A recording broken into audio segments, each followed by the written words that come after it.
Welcome to Grand Prairie Update. I'm Terry Briggs. And I'm Don Johnson. Here's what's happening in your city. This week, America is saluting the service and sacrifice of men and women in law enforcement. In Grand Prairie, the ceremony honors 2 fallen police officers.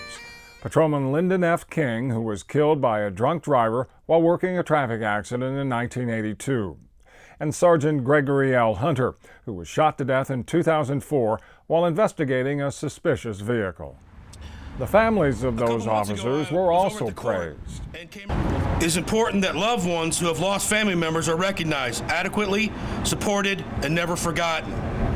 We demonstrate this by showing how much we appreciate the sacrifice these officers have made.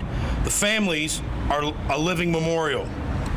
And we've got to collectively work to make sure that our society attains a higher level of respect for these noble men and women that sacrifice their safety to protect and serve us each day.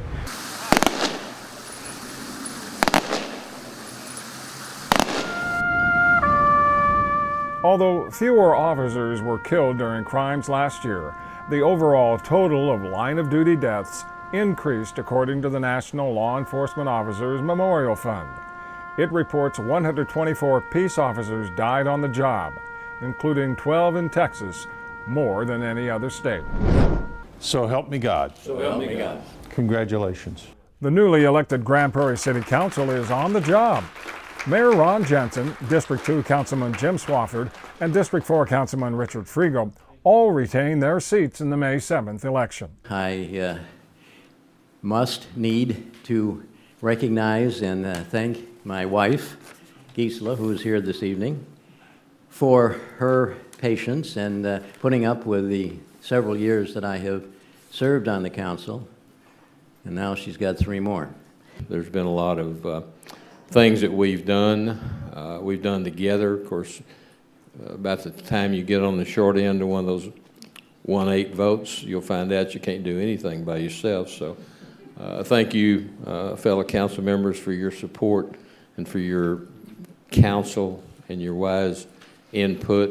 It takes all of us to put this thing together. And I couldn't be happier for the things we're getting to do together. I'm so excited, and I don't look back.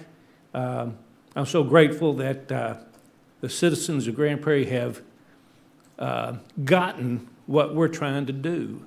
Jensen, SWAFFORD, and FREGOE will serve 3 years before facing re-election. On your mark, get set, go! Grand Prairie schools are using the fun and games of a carnival to teach a very serious lesson about drugs and alcohol. You're riding while you're drug and alcohol free on these cards. Before they get to play, students must write down their reasons for staying away from drugs and alcohol. I put that I stay drug and alcohol free because of my mom. Because my mom means a lot to me in my life. Because it's bad for you and I want to be successful in life. And I want to be successful in life, so I choose not to ever follow with those people. And I just choose not to ever go that way. They also complete a self-esteem treat that lists positive personality traits they can use to help them say no to drugs and alcohol. The Traveling Carnival is a partnership between the school district and Impact Grand Prairie, a nonprofit working to decrease youth substance abuse. Officials say they're visiting middle schoolers first because of the high risk to these youngsters. We have them write down or affirm the thought about being anti-drug, or because we want them to stop and think about how they really feel about not using drugs and about being able to be strong in the face of the influences around them. You can learn more about Impact Grand Prairie and resources for preventing substance abuse by going online at impactgp.org. You got the ribbon? Very good. Yellow and blue ribbons are going up in Grand Prairie to show support for officers as part of National Police Week. Officials say the yellow represents the community and the blue represents police protecting the community. The ribbons are designed and marketed by Operation Blue Shield, a nonprofit dedicated to creating safe neighborhoods by getting police and citizens to work together. Can you imagine how we can change the dialogue between our communities, our citizens, and our first responders if we had our blue and yellow ribbons all over the United States. Community leaders and police agree that teamwork is the best way to solve problems. And if we are serious about listening to one another and serious about rolling up our sleeves, getting busy, then we can find some of the solutions to some of the problems that we have. And from the bottom of my heart, I appreciate their dedication, that they put their lives on the line. So us putting out these blue and yellow ribbons is a small token of our appreciation to let them know that they are very important to us. We have to work together, we have to trust each other, we have to work through our differences, so when there is a controversial event or there is something that needs attention, we can talk together civilly and work through progress to make everyone prosper. You can get more information about the Unity Ribbons online at OperationBlueShield.com. I moved to Grand Prairie in '98, and I have been in Grand Prairie the whole time, and I love it. Grand Prairie residents are getting to know each other at the latest Mayor's Community Table. Her only mistake was she married a coach, so we were poor for quite a long time. The events bring together people of different ages, backgrounds, ethnicities, and races to share a meal, some conversation, and maybe make new friends. The goal, according to Mayor Ron Jensen, is to create new connections in the city's diverse population, a strategy that recently earned Grand Prairie an award from the National League of Cities.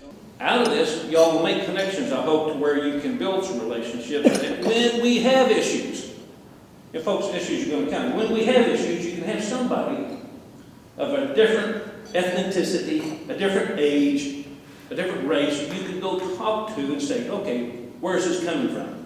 The next Mayor's Community Table will be a dinner on October 18th. You'll find more information online at gptx.org. An official proclamation from the mayor. So these are the purple martins. And tours of the ever-expanding purple martin habitat at Central Park highlighted the 3rd annual Marty Party, an event that continues to capture the imagination of people of all ages in Grand Prairie. Sponsored by the city and the Purple Martin Landlords of North Texas, the Marty Party is held each year in conjunction with World Migratory Bird Day.